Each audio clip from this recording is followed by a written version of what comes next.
السلام علیکم ناظرین، میں ہوں آپ کا ہوسٹ فیصل اور آپ دیکھ رہے ہیں MGTV۔ سب سے پہلے ناظرین آپ سب کو عید مبارک۔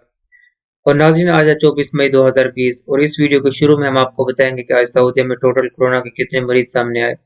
پھر اس ویڈیو میں ہم آپ کو بتائیں گے کہ سعودیہ کے ہر ایک شہر میں کورونا کے نئے مریض کتنے آئے، اور اس ویڈیو کے آخر میں ہم آپ کو بتائیں گے کہ آج کتنے فیصد اجنبی، سعودی اور مرد و خواتین کورونا کا شکار ہوئے۔ ناظرین سعودی عرب میں پچھلے 24 گھنٹوں میں 2399 نئے کورونا کے مریض سامنے آئے ہیں۔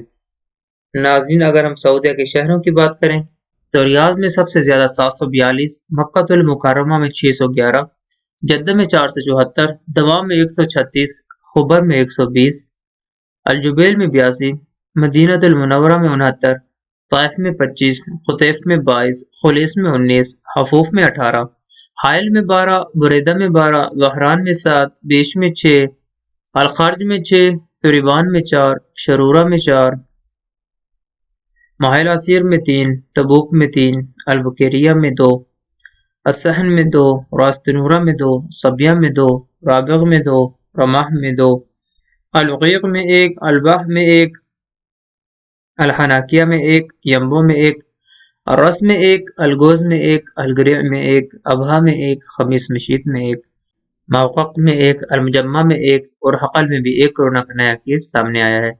ناظرین سعودی عرب میں ٹوٹل کورونا کے مریضوں کی تعداد 72,560 ہو چکی ہے اور صحت یاب ہونے والوں کی تعداد 43,520 ہو چکی ہے، اور اس وبا سے وفات پانے والوں کی تعداد 390 ہو چکی ہے۔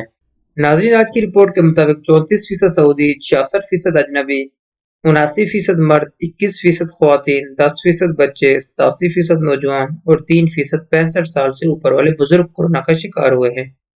ناظرین ان حالات میں اپنے اور اپنے پیاروں کو خاص خیال رکھیں۔ اپنے ہوسٹ فیصلوں کی اجازت دیں۔ اللہ حافظ۔